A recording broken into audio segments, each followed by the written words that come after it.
नमस्कार दोस्तों, ओम नमः शिवाय। स्वागत है आप सभी का इस नए वीडियो में।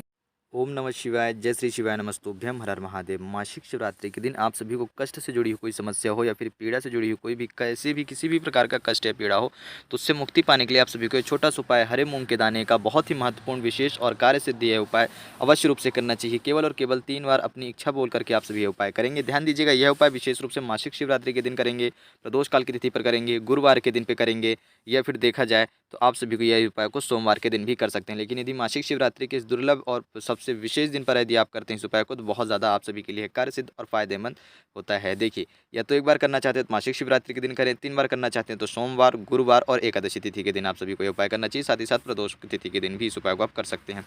अब यह उपाय किस क्षेत्र में आपके लिए कारगर सिद्ध होगा, तो यह उपाय पूज्य गुरुदेव की अनुकंपा और कृपा अनुसार, उनके आदेश अनुसार यह उपाय रोग, कष्ट, पीड़ा, दुख जैसी कोई भी समस्याएं हो, सारी समस्याओं का निवारण करने के लिए उपाय सिद्ध होता है। तो कैसे करेंगे और किस प्रकार करेंगे हम इस उपाय को, चलिए जानते और समझते। लेकिन प्लीज़ उससे पहले वीडियो को लाइक ज़रूर करिएगा और चैनल पर यदि आप नए हैं तो चैनल को सब्सक्राइब जरूर करें। देखिए, इस उपाय में विशेष रूप से आप सभी को आवश्यकता पड़ेगी हरे मूंग के दाने की। कितने हरे मूंग के दाने लेने हैं, तो चाहे 11 दाने लें, चाहे 7 दाने लें, चाहे 21 ले सकते हैं, 108 ले सकते हैं, या फिर कहें तो हम 51 भी आप ले सकते हैं। यानी कि आप अपनी इच्छा अनुसार विषम संख्या में जितने दाने चाहें आपके पास उपलब्ध हो सकते हैं, आप उतने दाने लेकर के इसका प्रयोग कर सकते हैं। अब आप देखेंगे कि आगे आपको क्या करना है। तो आप सबसे पहले पहुंचेंगे भगवान शिव जी के मंदिर। अपनी हथेली में आपने जितने भी दाने लिए हैं उसको लेकर के भगवान शिव जी के शिवलिंग पर स्पर्श कराएंगे। ओम नमः शिवाय, श्री शिवाय नमस्तुभ्यम का जाप करेंगे। अपनी प्रार्थना याचना जो भी आपकी समस्या है उसके लिए भगवान शिव जी से आपको विनती करनी है, विनय करनी है और उनका नाम लेना है। ठीक, स्पर्श करा लिया और आपने विनती प्रार्थना कर ली है। भगवान शिव जी के शिवलिंग पर स्पर्श कराने के बाद जैसे ही भगवान शिव जी के शिवलिंग पर स्पर्श करा लेते हैं, उनका नाम लेते हैं 7 बार और अपनी प्रार्थना याचना करते हैं। जैसे भी आपकी कोई भी कष्ट हो, चाहे सुख शांति समृद्धि के लिए हो, चाहे धन से जुड़ी हुई कोई समस्या हो, या फिर चाहे रोग से जुड़ी हुई कोई भी समस्या हो, व्यापार क्षेत्र में तरक्की की समस्या हो, या फिर आपको देखा जाए तो क्षेत्र के शिक्षा के क्षेत्र में आप कोई निवारण चाहते हैं, या फिर आप नौकरी नहीं लग रही है, किसी का एग्जाम की तैयारी कर रहे हैं, या फिर गृह कलह से जुड़ी कोई समस्या हो, या फिर आपको कोई लगता है कि किसी व्यक्ति की अन्य व्यक्ति की आपके घर पर, आपके परिवार पर नजर दोष से जुड़ी कोई समस्या हो, विवाह से जुड़ी आपकी कोई इच्छा मनोकामना हो, दाम्पत्य जीवन में सुख शांति समृद्धि की कोई इच्छा मनोकामना हो, आपको किसी भी चित्र से कोई भी इच्छा मनोकामना हो, केवल और केवल भगवान शिव जी की शिवलिंग पर स्पर्श करा करके आपको अपनी इच्छा मनोकामना कहनी और 7 बार उनका नाम लेना है। इतना करा लिया, इसके बाद आप अपनी मुट्ठी को लेकर के जाएंगे, कह सकते हैं तो हाथ को, हथेली को खोल कर भी रख सकते हैं।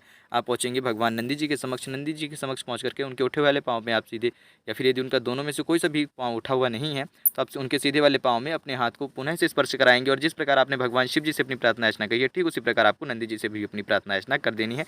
केवल हाथ को स्पर्श करा करके रखिएगा जब तक आप उनसे अपनी प्रार्थना याचना कर रहे हैं, विनती कर रहे हैं और उनके भगवान शिव जी का नाम जप रहे हैं।